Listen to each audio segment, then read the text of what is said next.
ಕೆಂಡ ಸಂಪಿಗೆ ನಮ್ಮ ಕೆಂಡ ಸಂಪಿಗೆ. ಏನಪ್ಪ ಹೊಸ ಹೊಸ ರೂಲ್ಸ್ ಮಾಡ್ತಾ ಇದ್ದೀರಾ? ಮನೇಲಿ ಯಾರಿಗೂ ಜ್ವರನೇ ಬಂದಿಲ್ವಾ? ಇಲ್ಲಾಂದ್ರೆ ಮುಂಚೆ ಯಾರು ನಮ್ಮ ಜೊತೆ ಕೂತ್ಕೊಂಡು ಊಟ ಮಾಡಿಲ್ವಾ? ಬಂದಿದ್ದಾರೆ, ಊಟ ಮಾಡಿದ್ದಾರೆ. ಆಗ ನನ್ಗೆ ಆಲೋಚನೆ ಬಂದಿರಲಿಲ್ಲ, ಈಗ ಬಂದಿದೆ ಅಷ್ಟೇ.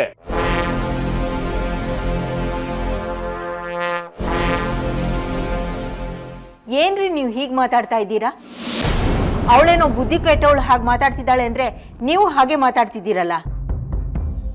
ಅತ್ತೆ, ನಾನು ಮೇಲ್ಗಡೆನೆ ಊಟ ಮಾಡ್ತೀನಿ. ಈಗ ಸದ್ಯಕ್ಕೆ ನಂಗೇನು ಹಸುವಾಗ್ತಿಲ್ಲ.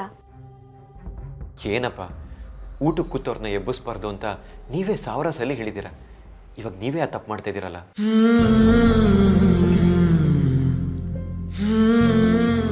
ಹೌದು ಮಾವ, ಊಟಕ್ಕೆ ಆಲ್ರೆಡಿ ಕೂತ್ಬಿಟ್ಟಿದ್ದಾಳೆ. ಊಟಕ್ಕೆ ಕೂತವ್ರನ್ನ ಎಬ್ಬಿಸ್ಬಾರ್ದು. ಇದನ್ನೆಲ್ಲ ನಾಳೆ ನೋಡ್ಕೊಳ್ಳೋಣ ಬಿಡಿ. ಏನದಕ್ಕೆ ನೀವು ಎಜುಕೇಟೆಡ್ ಆಗಿ ಹೀಗೆ ಮಾತಾಡೋದಾ? ಒಂದಿನಕ್ಕೆ ಜ್ವರ ಹರಡಲ್ವಾ? ಜಾನು, ಏನ್ ಮಾತಾಡ್ತಿದ್ಯಾ ನೀನು? ಸ್ವಲ್ಪ ಸುಮ್ಮನಿರು. ಜ್ವರ ಏನೋ ಹೇಳಿ ಕೇಳಿ ಬರುತ್ತಾ ಅದಕ್ಕೆ? ಸಾಹೇಬ್ರೆ, ನಿಮ್ಮ ದಮ್ಮಯ್ಯ ಅಂತೀನಿ. ಈಗ ಸದ್ಯಕ್ಕೆ ನಾನು ಊಟ ಮಾಡಲ್ಲ, ನಂಗೆ ಹಸಿವಿಲ್ಲ.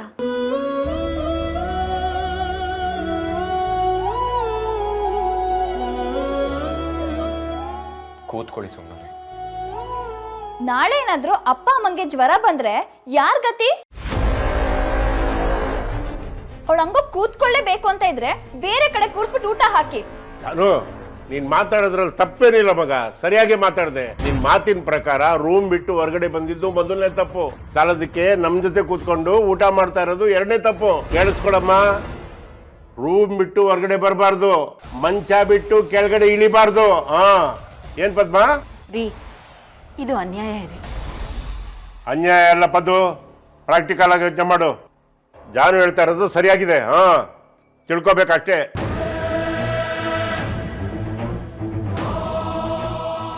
ತೀರ್ಥ, ನೀನು ಹೆಂಡತಿ ಕರ್ಕೊಂಡು ರೂಮ್ಗೆ ಹೋಗು, ಅಲ್ಲಿಗೆ ಊಟ ಕಳಿಸ್ತೀವಿ. ಹೋಗು. ಜಾನು, ನೀನು ಅವ್ರಿಬ್ಬರಿಗೂ ರೂಮಿಗೆ ತಗೊಂಡೋಗಿ ಊಟ ಕೊಟ್ಬಿಟ್ ಬಾ. ಅಪ್ಪ ನಾನಾ? ಇನ್ನೇನು ನಾನಾ? ನೀನೇ. ಹಂಗೆ ಅಣ್ಣನ ಬಗ್ಗೆನೂ ಕೇರ್ ಮಾಡು, ಇವಳ ಬಗ್ಗೆನೂ ಚೆನ್ನಾಗಿ ವಾಚ್ ಮಾಡು. ಯಾವುದೇ ಕಾರಣಕ್ಕೂ ಮಂಚ ಬಿಟ್ಟು ಕೆಳಗಡೆ ಇಳಿಬಾರ್ದು.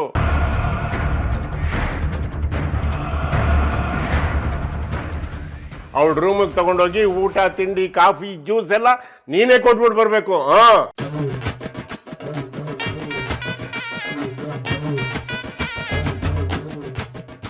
ಯಾಕೆಂದ್ರೆ ನಮ್ಮೆಲ್ಲರ ಆರೋಗ್ಯ ಜವಾಬ್ದಾರಿ ನೀನು ಹೊತ್ಕೊಂಡಿದ್ಯಲ್ಲ ಮಗಳೇ, ಅದಕ್ಕೋಸ್ಕರ ನೀನು ಹೇಳ್ತಾ ಇರೋದು.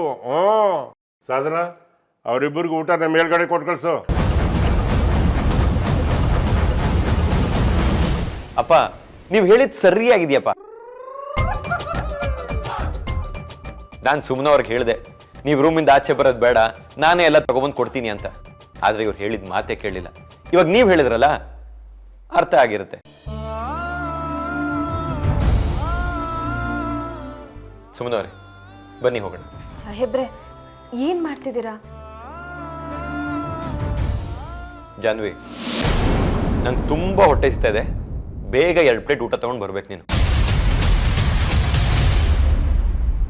ಕರ್ಕೊಂಡೋಗ.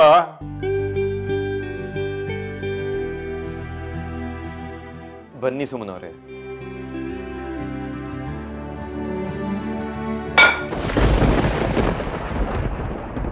ಸುಮಾ, ಹುಷಾರು. ನಿಂತ್ರೆ ಕೂತ್ಕೊಳಕ್ಕಾಗಲ್ಲ, ಕೂತ್ರೆ ನಿಂತ್ಕೊಳಕ್ಕಾಗಲ್ಲ, 4 ಹೆಜ್ಜೆ ನಡೆಯಕ್ಕಾಗಲ್ಲ. ಅಷ್ಟು ಮೆಟ್ಟಿಡಿದ್ ಬರ್ಬೇಕಾ? ಬುದ್ಧಿ ಹೇಳ ಒಂದ್ ಸ್ವಲ್ಪ. ನಾನು ಹೇಳಿದೆ ಅಪ್ಪ, ಹೇಳಿದ ಮಾತೇ ಕೇಳಲ್ಲ. ಬನ್ನಿ, ಕರ್ಕೊಂಡೋಗೋ.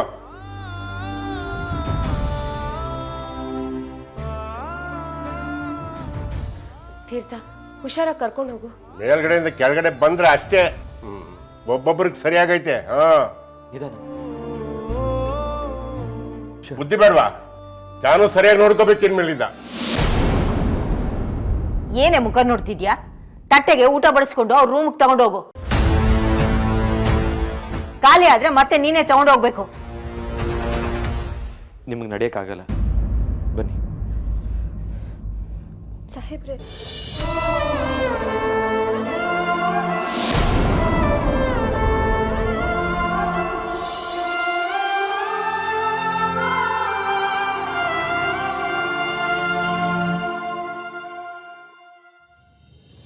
ಸಾಹೇಬ್ರೆ ಸಾಹೇಬ್ರೆ ಕೆಳಗಿಳಿಸಿ. ಸುಮ್ಮನಿರಿ ಸುಮ್ಮನವ್ರೆ, ನೀವು ಮೇಲಿಂದ ಕೆಳಗಡೆ ಬಂದಿದ್ದಕ್ಕೆ ಸುಸ್ತಾಗಿದ್ದೀರಾ, ಮತ್ತೆ ಮೇಲೆ ಹೋಗ್ಬೇಕು ಅಂತ ಸುಸ್ತಾಗಲ್ವಾ? ಪರವಾಗಿಲ್ಲ, ನಾನು ಹೇಗೋ ಕಷ್ಟಪಟ್ಕೊಂಡು ಹೋಗ್ತೀನಿ. ಎಲ್ಲರೂ ನೋಡ್ತಿದ್ದಾರೆ, ನಂಗೆ ಒಂಥರ ಮುಜುಗರ ಆಗುತ್ತೆ. ಕೆಳಗಿಳಿಸಿ. ಸುಮ್ಮನಿರಿ ಸುಮ್ಮನವ್ರೆ, ಬನ್ನಿ. ಓ ಭಗವಂತ, ಇದು ಕನ್ಸು ನನ್ಸು. ಏ ನಂಗೊಂಚೂರು ಗಿಲ್ ನೋಡು.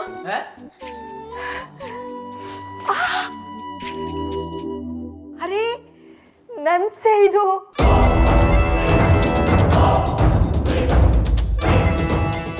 ಏನು ಹೇಳು ಜಾನ್ವಿ, ಒಳ್ಳೆ ಕೆಲಸ ಮಾಡಿದ್ಯಾ ನೀನು.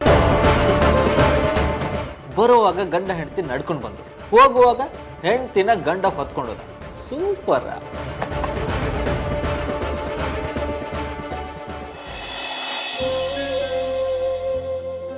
ಸುಭಾಷ್ ಅವರೇ, ಅಕ್ಕ ಮತ್ತೇನಾದ್ರು ಹೇಳಿದ್ಲಾ? ಆ ವ್ಯಕ್ತಿ ಏನಾದ್ರು ಕಾಲ್ ಮಾಡಿದ್ನಾ? ಯಾವ ಕಾಲು ಬಂದಿಲ್ಲ ರೀ. ಅಮ್ಮ ಅಣ್ಣನ ಕೈಯಿಂದ ಅದಕ್ಕೆ ಚಿನ್ನದ ಮಾಂಗಲ್ಯ ಹಾಕ್ಸ್ಬೇಕು ಅನ್ಕೊಂಡಿದ್ರು, ಅದು ತಪ್ಪೋಯ್ತಲ್ಲ, ಅದಕ್ಕೆ ಸ್ವಲ್ಪ ಬೇಜಾರು ಮಾಡ್ಕೊಂಡಿದ್ರು. ಅದಕ್ಕೆ ಇದರಿಂದ ಅಣ್ಣ ಅತ್ತಿಗೆಗೆ ಏನಾದ್ರು ಪ್ರಾಬ್ಲಮ್ ಆಗುತ್ತೆ ಅಂತ ಗುರುಗಳನ್ನ ಕೇಳಕ್ ಹೋಗಿದ್ರು. ಆ ಗುರುಗಳು ಏನ್ ಹೇಳಿದ್ರು? ಮುಂದಿನ ತಿಂಗಳಲ್ಲಿ ಎಲ್ಲ ಸರಿ ಹೋಗುತ್ತೆ, ಗಂಡ ಹೆಂಡತಿ ಚೆನ್ನಾಗಿರ್ತಾರೆ ಅಂತ ಹೇಳಿದ್ರು.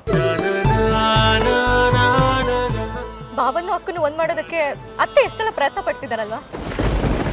ಏನ್ ಹೇಳಿದ್ರಿ? ಭಾವನ್ನು ಅಕ್ಕನ್ನು ಒಂದ್ ಮಾಡಕ್ಕೆ ಅತ್ತೇನಾ? ಹಾ.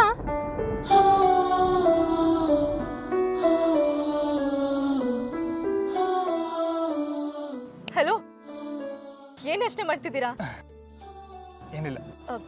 ಅಕ್ಕ ಈಗ ಹೇಗಿದ್ದಾಳೆ? ಹುಷಾರಾಗಿದ್ದಾಳಲ್ವಾ? ಮಳೆಯಲ್ಲಿ ನೆಂದಿದ್ರಲ್ಲ, ಜ್ವರ ಬಂದಿದೆ. ಹೌದಾ? ಹಾಸ್ಪಿಟಲ್ಗೆ ಹೋಗಿದ್ರಾ? ಅಕ್ಕ ಬೇಡ ಅಂದಿರ್ತಾಳೆ. ನೀವು ಅವಳ ಮಾತನ್ನೆಲ್ಲ ಕೇಳ್ಬಾರ್ದಾಗಿತ್ತು. ಮೊದಲು ಮನೆಗೆ ಹೋಗೋಣ ಬನ್ನಿ. ಸಮಾಧಾನ ರೀ, ಮನೆಗೆ ಡಾಕ್ಟರ್ ಬಂದಿದ್ದು ಆಯ್ತು, ಚೆಕಪ್ ಮಾಡಿದ್ದು ಆಯ್ತು, ಏನೂ ತೊಂದರೆ ಇಲ್ಲ ಅಂತ ಅತ್ತಿಗೆಗೆ ಟ್ಯಾಬ್ಲೆಟ್ಸ್ ಕೊಟ್ಟಿದ್ದು ಆಯ್ತು. ಈ ಲಕ್ಷ್ಮಣ ಅತ್ತಿಗೆ ಸೇವೆಗೆ ಸದಾ ಸಿದ್ಧಾರಿ, ನೀವು ಚಿಂತೆ ಮಾಡಬೇಡಿ. ಸುಭಾಷ್ ಅವರೇ, ನಮ್ಮ ಸಂಬಂಧ ಸ್ನೇಹಕ್ಕಿಂತ ಮಿಗಿಲಾಗಿ ಬೆಳೀತಿದೆ ಅಲ್ವಾ? ಹಾ, ಸ್ನೇಹಕ್ಕಿಂತ ಮಿಗಿಲಾಗಿನ ಅಂದ್ರೆ?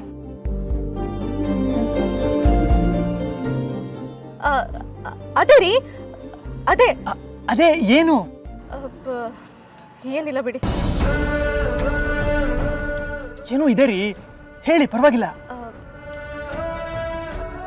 ಏನೂ ಇಲ್ಲ ಬಿಡಿ. ಏನೂ ಇಲ್ವಾ? ಅಡ್ಡ ನಿಲ್ಸಿರೋ ಬೈಕನ್ನ ಸ್ಟ್ರೈಟ್ ಮಾಡ್ಕೊಂಡು ಮನೆಗೆ ಹೋಗೋಣ. ಈ ರೋಡಲ್ಲಿ ತುಂಬಾ ಹಂಸಿದೆ.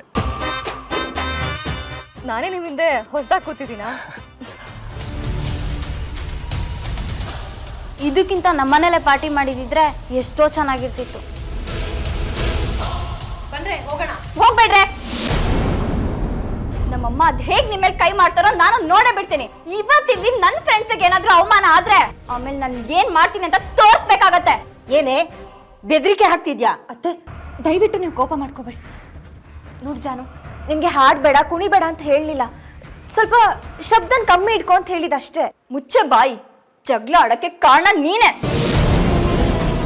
ನಿನಗ್ ಸಂಕಟ ಆಗ್ತಿದೆ ಅಂತ ನಮ್ಮ ಅಮ್ಮಂಗೂ ಸಂಕಟ ಆಗ್ತಾ ಇದೆ. ಅದಕ್ಕೆ ನಮ್ಮಮ್ಮ ನಮ್ಮೇಲೆ ತಿರುಗಿ ಬೀಳ್ತಾ ಇದಾರೆ. ನನಗ್ ಹೊರಗೆ ಹೋಗಿ ಎಂಜಾಯ್ ಮಾಡಕ್ಕೂ ಬಿಡಲ್ಲ, ಕೊನೆಗೆ ಇಲ್ಲೂ ಬಿಡ್ತಾ ಇಲ್ಲ. ಆದ್ರೆ ಇವತ್ತು ನಾನ್ ಬಿಡಲ್ಲ, ಇಲ್ಲಿ ಎಂಜಾಯ್ ಮಾಡೇ ಮಾಡ್ತೀನಿ. ಕೆನ್ನೆಗೆರಡು ಬಿದ್ದಾಗ ಗೊತ್ತಾಗತ್ತೆ ನಿನ್ನ ಅಮ್ಮನ ಮಾತಿಗೆ ಬೆಲೆ ಇದೆಯೋ ಇಲ್ವೋ ಅಂತ. ಈ ಮನೆ ಹಳ ಕೆಲಸ ಮಾಡೋದಕ್ಕೆ ಯಾರು ದುಡ್ಡು ಕೊಟ್ರು ನಿಂಗೆ? ದುಡ್ಡು ಕೊಡೋರು ಕೊಡ್ತಾರೆ, ನಿನಗ್ ಯಾಕದಲ್ಲ? ನನ್ನ ಎಂಜಾಯ್ಮೆಂಟ್ನ ಕಿಟ್ಕೋಬೇಡ ನೀನು. ಇನ್ನೊಂದ್ ಸರ್ತಿ ಮ್ಯೂಸಿಕ್ ಹಾಕಿದ್ರೆ ಚೆನ್ನಾಗಿರಲ್ಲ ಜಾನ್ವಿ. ನನ್ನ ತಡೆದ್ರು ಚೆನ್ನಾಗಿರಲ್ಲ ಅಮ್ಮ. ಜಾನು, ಕೈ ತೋರಿಸ್ಕೊಂಡು ಮಾತಾಡ್ತೀಯ, ಬಾರಿಸ್ಬಿಡ್ತೀನಿ. ಯಾರ ಹತ್ರ ಹೇಗ್ ಮಾತಾಡ್ಬೇಕು ಅನ್ನೋದು ಗೊತ್ತಿಲ್ವಾ ನಿಮ್ಗೆ? ಅತ್ತೆ ಹೇಳ್ತಿರೋದ್ರಲ್ಲಿ ತಪ್ಪೇನಿದೆ? ನಿನಗಷ್ಟು ಕುಣಿಬೇಕು ಅಂತಿದ್ರೆ ರೂಮಲ್ಲಿ ಕುಣಿ, ಹಾಲಲ್ಲ. ಇನ್ನೊಬ್ರಿಗೆ ತೊಂದರೆ ಕೊಟ್ಕೊಂಡು ಹಾಡೋದು ಕುಣಿಯೋದು ಎಲ್ಲ ಬೇಕಾ? ಅದ್ಕೆ ಏನೇ ಅದಕ್ಕೆ ಎಲ್ಲ ವಿಷಯಕ್ಕೂ ಬುದ್ಧಿವಾದ ಹೇಳಿಸ್ಕೊಳ್ತೀಯ? ನಾಚಿಕೆ ಆಗಲ್ಲ ನಿನ್ಗೆ? ಥು, ನೀನ್ ಜನ್ಮಕ್ಕೆ. ಅಪ್ಪ, ನಾನ್ ಖುಷಿಯಾಗಿರೋದು ನಿಮ್ಗೆ ಯಾಕೋ ಬೇಕಾಗಿಲ್ವಾ? ನಿನ್ನ ಖುಷಿನೇ ನಾವು ಬಯಸ್ತಾ ಇರೋದು ಜಾನು. ಆದ್ರೆ ನಿನ್ನ ಖುಷಿಗೋಸ್ಕರ ಈ ಹುಚ್ಚಾಟಗಳನ್ನೆಲ್ಲ ಸಹಿಸ್ಕೊಳ್ಳೋದಕ್ಕಾಗಲ್ಲ. ಮುಚ್ಚು ಬಾಯ್.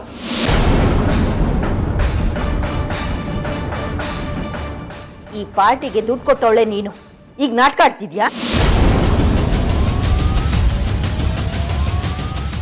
ನಿನಗೆ ಮಗು ಚೂಟಕ್ಕೂ ಗೊತ್ತು, ತೊಟ್ಲು ತೂಗಕ್ಕೂ ಗೊತ್ತು.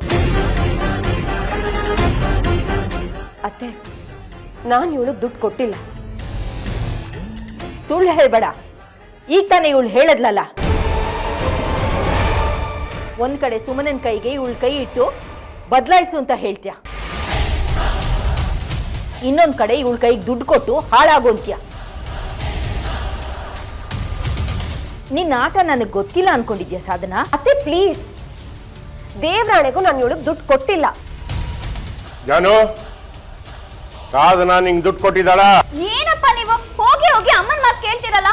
ಅಮ್ಮ, ಸಾಧನ ಅದಕ್ಕೆ ನನಗೆ ದುಡ್ಡು ಕೊಟ್ರು ಅಂತ ನಾನು ನಿನ್ನ ಹತ್ರ ಹೇಳಿದ್ನಾ? ಈಗ ತಾನೇ ಹೇಳಿದ್ಯಲ್ಲೇನೆ ಕೊಡೋರು ಕೊಡ್ತಾರೆ ಅಂತ. ಇವಳು ನನ್ನ ಫ್ರೆಂಡು, ಇವಳು ಕೊಟ್ಲು. ನನ್ನ ಪ್ರೀತಿಸೋರು, ನನ್ನ ಇಷ್ಟಪಡೋರು ಕೊಟ್ರು ಅಂತ ಅರ್ಥದಲ್ಲಿ ಹೇಳಿದ್ ನಾನು. ಸಾಧನ ಅದಕ್ಕೆ ಕೊಟ್ರು ಅಂತ ಅಲ್ಲ.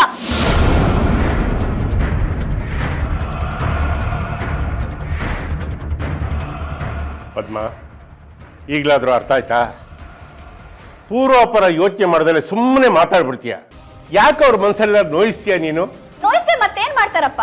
ಅಮ್ಮಂಗೆ ಬೇರೆ ಕೆಲಸ ಏನಿದೆ ಹೇಳು? ನನ್ನ ಮನ್ಸು ನೋಯಿಸೋದು, ಅದಕ್ಕೆ ಮನ್ಸು ನೋಯಿಸೋದು, ಅದ್ರಲ್ಲಿ ಅವ್ರಿಗೆ ಒಂಥರ ಹಾಲು ಕುಡ್ದಷ್ಟು ಸಮಾಧಾನ ಆಗತ್ತಪ್ಪ. ಅದೇ ಇವಳಿಗೇನಾದ್ರೂ ನಾವು ಸ್ವಲ್ಪ ಹೇಳ್ಬಿಡ್ಲಿ, ನಮ್ಮ ಅಮ್ಮಂಗೆ ಆಕಾಶನ ತಲೆ ಮೇಲೆ ಬಿದ್ದಾಗ ಆಗ್ಬಿಡುತ್ತೆ. ಹಿಂದೆ ಮುಂದೆ ಏನು ನೋಡಲ್ಲ, ನಮ್ಮನ್ನೇ ಕೆಟ್ಟವರು ಅಂದ್ಬಿಡೋದು. ಜಾನು, ಅತ್ತೆ ನಿನ್ನ ದೂಷಿಸ್ಲಿಲ್ಲ, ನಿನಗೆ ಮುಚ್ಚೆ ಬಾಯಿ.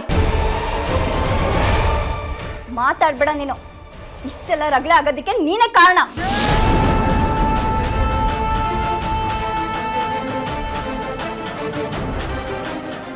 ಜಾನು, ಅವಳಿಗೆ ಹುಷಾರಿಲ್ಲ, ಸೌಂಡ್ ಕಡಿಮೆ ಕೊಡು ಅಂತ ಹೇಳಿದ್ರಲ್ಲಿ ತಪ್ಪೇನಿದೆ? ನೀನ್ ಅವಳ ಮೇಲೆ ರೇಗಿದ್ ತಪ್ಪು. ಕೇಳಿಸ್ಕೊ. ಇಷ್ಟಾದ್ರೂ ಸಹಿತ ನಿನ್ನ ಸೊಸೆಗೆ ಒಳ್ಳೇದಾಗ್ಲಿ ಅನ್ನೋದನ್ನೇ ಹೇಳ್ತಾ ಇದ್ದಾಳೆ. ನಿನ್ನ ಮಗಳು ಜಾನ್ವಿ ಮಾಡಿದ ತಪ್ಪಿಗೆ ತಿದ್ದಿ ಬುದ್ಧಿ ಹೇಳ್ತಾ ಇದ್ದಾಳೆ. ಇಷ್ಟಾದ್ರೂ ಪದ್ದು ನೀನು ಅವಳನ್ನ ಸಂಶಯದಿಂದ ನೋಡೋದು ಬಿಡ್ತಾ ಇಲ್ವಲ್ಲ? ನೀನು ಯಾವ ರೀತಿ ಬುದ್ಧಿ ಹೇಳಬೇಕು ಅಂತ ನನಗಂತೂ ಅರ್ಥನೇ ಆಗಲ್ಲ. ಪದ್ದು, ಅವಳಿಗೆ ಸುಸ್ತು ಅಂತ ಕಾಣಿಸುತ್ತೆ, ರೂಮಿಗೆ ಕರ್ಕೊಂಡೋಗು, ರೆಸ್ಟ್ ತಗೊಳ್ಳಿ. ಕರ್ಕೊಂಡೋಗು. ಸುಸ್ತು ಅನ್ನೋದು ಬರಬಾರ್ದು ಜಾಗಕ್ಕೆಲ್ಲ ಬಂದ್ಬಿಡೋದು. ಹುಷಾರು ಕಡೆ, ವಾಮಿಟ್ ಗಿಮಿಟ್ ಮಾಡ್ಕೊಂಬಿಟ್ಟಾಳು. ಏನು ಲೈಟ್ಗಳು ಪಿಣ್ಕ ಅಂತ ಇದರಲ್ಲಿ ಡ್ಯಾನ್ಸ್ ಬೇರೆ ಮಾಡ್ಬೇಕು ನೀವು. ನೋಡೋ, ನಿನ್ನ ಫ್ರೆಂಡ್ಸ್ಗೆಲ್ಲ ಸಾರಿ ಕೇಳ್ಬಿಟ್ಟು ಅವ್ರನ್ನ ಮನೆ ಕಳಿಸು, ನೇರ ರೂಮ್ಗೆ ಹೋಗು.